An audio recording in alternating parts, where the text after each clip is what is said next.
questions on clauses here and others. So first we have this, and we have question that is variation of stress and strain. We know strain is linear and stress is non-linear in IS 456. So option is B. The effective length of column, and that does not depend actually on the load acting on the beam. So we have option that is D. Here first modular ratio depends on steel, that is wrong. Upper limit is there, and third is also that is related with support condition of slab, that is also correct. So 2 and 3 option is B. Then the characteristic strength of concrete is defined at that below which not more than, so 5% of results we have answer B. Then this condition is not there, that is 1.5 DL, 1.5 WL plus 1.5 EL. So option C, that is not considered. Then in random, that is X specimens we have tested and plus minus Y%. Then we have 3 and 15 respectively. Option D. Then pedestal we have, that is 3 times. So option we have B. Effective length one end we have fixed for pole and other cantilever. So option is D again for 8th. In reinforced concrete we have given, so one we have to use 1 by E sigma by Y is equal to E by R is equal to M by I, and we are interested with effective curvature 1 by R, that comes 4 into 10 raised to minus 6, and we have that option we have C.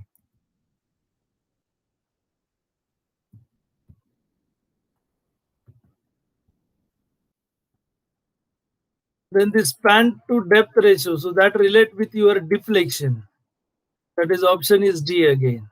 Then for M25 concrete, so we have given that is creep coefficient. So formula we have EC upon 1 plus theta, and that comes 10,000. So 12 we have here, strains are given. So we have to find out that is creep coefficient, that is final strain minus initial strain upon initial strain. So 1000 into 10 raised to minus 6 minus 500 into 10 raised to minus 6 divided by 500 into 10 raised to minus 6. That comes 1. So this becomes EC upon 1 plus theta. So this will be 1 plus 1. So 25,000 upon 2. That comes 12,500. Then we have given, while designing for a steel column, so bearing strength. So we have that is 0.45 FCK. So 0.45 into 2, 20. So 9 Newton per mm square. Then for RCC column, we have given dimensions 300 by 300. And we are interested to find out the value that is of tau c, comes 0.26. Now here we have to consider that distance at a distance d from column face. And therefore we have this will be 1/2 B minus B. And this will be effective depth because we have that will be at effective depth from column. So option is A. Here we have isolated column, so we have L naught by B plus 4 plus BW. This is given in IS at T beam, and B we have that is 1000. B whatever width of flange is given. Then for a option is A. Then for a beam of cross section that is given, and we are interested to find minimum tension reinforcement. So we have AST minimum upon BD 0.85 upon F5 comes 195.5. 12 mm we have area of 12 mm, that is 113. So we require 2 bars over here. Then here we have to find minimum and maximum amount reinforcement. Minimum just we have seen, maximum we have 0.04 D. So it comes 205 and 4000. Option we have B. Then here we have minimum percentage of tension reinforcement. So that is minimum percentage 0.85 Fy into 100, and that will be 0.17%.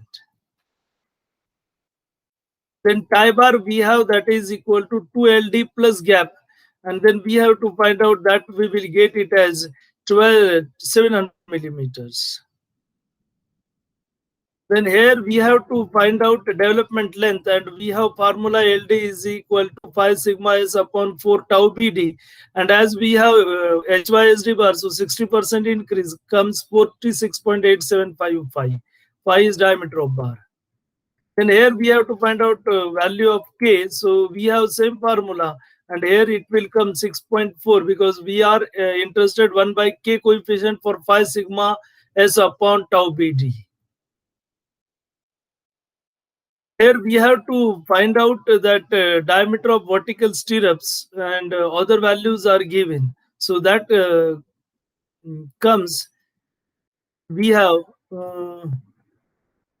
assume design shear strength that is given 0.62, maximum allowable shear stress 2.8, 10 mm diameter is given, and then required spacing we have to find in centimeters. So we can see here we are interested with required spacing.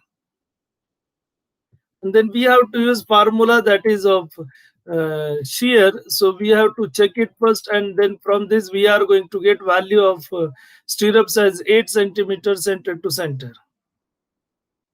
Here we are interested to find out the 12 mm diameter is given, that is of bar, then P is given for a factored shear force 45 kilonewton. So the diameter of bar we are interested. Spacing is also given. So we can find diameter of bar by tau V, then percentage AST, then we will check it, and minimum shear reinforcement is required. And therefore we can use ASV upon BSV equal to 0.4 upon 0.87 FI gives me phi 7.11 millimeter. So provide 8 millimeter diameter. Option is A. Then in this, we are interested the spacing of two-legged stirrups. Then we have to use this 0.87 FY ASV. So this is design reinforcement. In last example, we have minimum shear reinforcement. So when my tau V value that is less than tau C, then we have to go this for minimum. When tau V greater than tau C, then we have to go for design shear reinforcement. And we have 115, option is B. Then according to the concept of limit state design, so we have 5% and 95%. And from this, we got this value as 0.0975. Then here all values are given, and we have to find out that is value of air content. So by substituting all values, we got this value as 0.0504. So it is 51 liters per meter cubes. Option is A.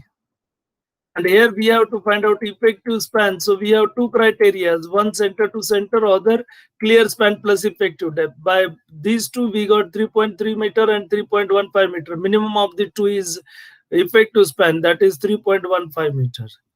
So these are the all questions which are related with your SD2 from clauses shear.